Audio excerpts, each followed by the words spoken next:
Yo, what is going on, people? Welcome to another installment of Tony's Take. We're back, baby. All right, so I'm going to just jump right into it, man. So reports are coming out that Mark Cerny is talking to developers about the PlayStation 5, man.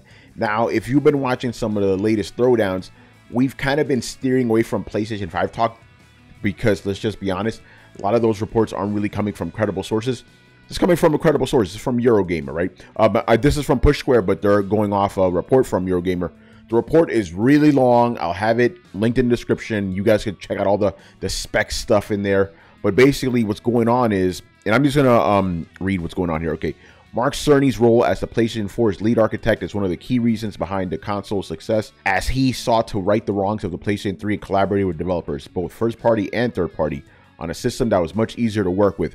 According to a Digital Foundry report, the Marble Madness maker is once again on the road meeting with publishers and partners about the PlayStation 5. You know, makes sense.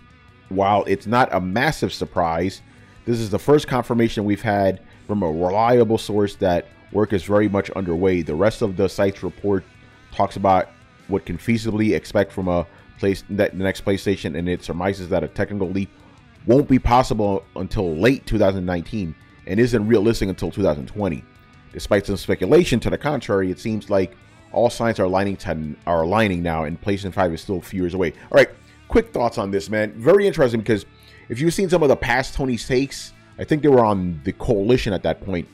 I said that I believe the PlayStation 5 is going to come out in 2019, right? Because, you know, again, just to break it down, 2013, we had the PlayStation 4. 2016, the PlayStation 4 Pro, and then 2019 would be the PlayStation 5. Basically, you release a new system every 3 years, and you would actually have a gap of 6 years between the PlayStation 4 and PlayStation 5. That made sense to me, but I also said 2020, you know, could also be another day too. And the way this is being written, right, it seems like 2020 is probably going to be the date, because if he's talking to developers now, they're not going to have anything really ready for next year. You know, games take a while. Good games, at least, take a while to get made. And this is something I'm going to throw in there. I also believe when the PlayStation 5, whatever year the PlayStation 5 comes out, because it's going to be November, right? That February, I'm probably going to have a reveal event, just like we did with the PlayStation 4. So if we're going to have this reveal event, let's just say, hypothetically speaking, we get this reveal event February 2019. If they start developing games for it now, you wouldn't really have anything but a bunch of tech demos, right? So 2020 seems a little bit more feasible to me, right?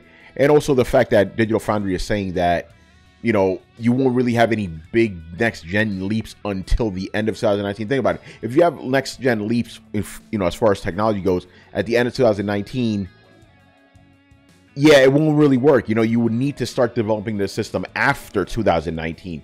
So 2020 seems, you know, feasible to me. Maybe 2021, you know, although I believe 2020 would be a better date. This is why. Basically, you have the 25th anniversary of PlayStation in America. 25th anniversary would be 2019 in Japan. And also 2020, as I've been told, correct me if I'm wrong about this, is the Tokyo Olympics. They're going to have the Olympics at Tokyo. That's a great place to advertise the PlayStation 5, wouldn't it? So it seems that all signs are pointing to a PlayStation 5 being in the works. Mark Cerny is probably going to be the lead architect on that once again, you know. But again, not too surprising, because this generation is starting to wind down. It's, you know, you notice too, now we're getting a greater volume of games, right? So that lets you know that things are starting to wind down. So you're going to talk about the PlayStation 5. So this report makes sense to me.